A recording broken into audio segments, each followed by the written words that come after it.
KNH news 24। Ahilyanagar Kothla परिसरात गोळीबार करणाऱ्या आरोपीची पोलिसांनी काढली वरात।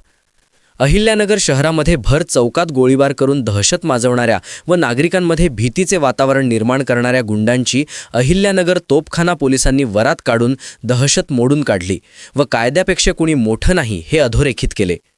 या धडक कारवाईमध्ये कायद्याचा डंका तर दिसून आला, शिवाय गुन्हेगारांना चांगलाच धडा व अद्दल शिकवली गेली। याबाबत सविस्तर वृत्त असे की अहिल्यानगर शहरातील कोठला परिसरातील राज चेंबर्स येथे काही दिवसापूर्वी एका ट्रॅव्हल व्यावसायिकावर मुकुंदन नगर येथील आरोपी जैद सय्यद उर्फ टायप्या भाई याने गोळीबार केला होता। यामुळे प्रचंड खळबळ उडाली होती। तोपखाना पोलीस स्टेशन येथे गुन्हा दाखल झाल्यानंतर पोलिसांनी सीसीटीव्ही फुटेज, तांत्रिक पुरावे, गोपनीय माहितीच्या आधारे मोठ्या शिताफीने जैद सय्यद उर्फ टायप्या याला व त्याच्या साथीदारांना पोलिसांनी अटक केली। विशेष म्हणजे सोमवार दिनांक 16 फेब्रुवारी 2026 रोजी ज्या परिसरात आरोपीने गोळीबार केला होता त्याच परिसरातून त्या जागेवरून त्याची पोलिसांनी त्याची वरात काढून त्याची दहशत मोडून काढली। कायदा सर्वांसाठी आहे आणि कायद्यापेक्षा कोणी मोठं नाही। कायद्यात राहाल तर फायद्यात राहाल असा संदेश यातून दिला गेला। अहिल्यानगरमध्ये गुन्हेगारीला थारा नाही यावरून पाहायला मिळाले। या प्रतिकात्मक कारवाईमध्ये सर्वत्र कायद्याचा दणका पोलिसांची दाखवून दिला। कायदा हाच सर्वोच्च आहे असे अधोरेखित झाले। गोळीबार झाल्यानंतर अहिल्यानगर शहर हादरले होते।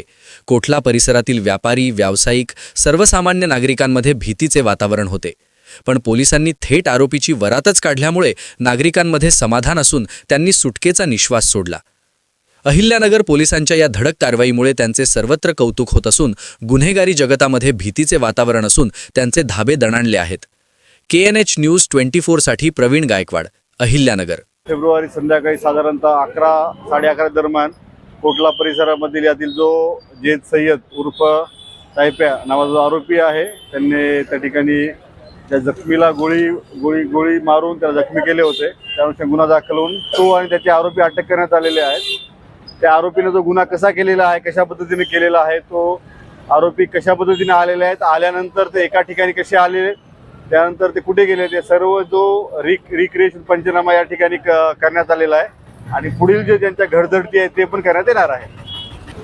नाही, त्याबाबत आणखी तपास चालू आहे। जो आरोपीकडनं ते गुन्ह्यात वापरलेले जे हत्यार आहे, बाकी सर्व गोष्टी आपण जप्त केलेल्या आहेत। बाकी काही गोष्टी तपासावर निष्पन्न होतील। नाही, आणखी त्या बाबतीमध्ये पुढील जे कारवाई ते चालू आहे।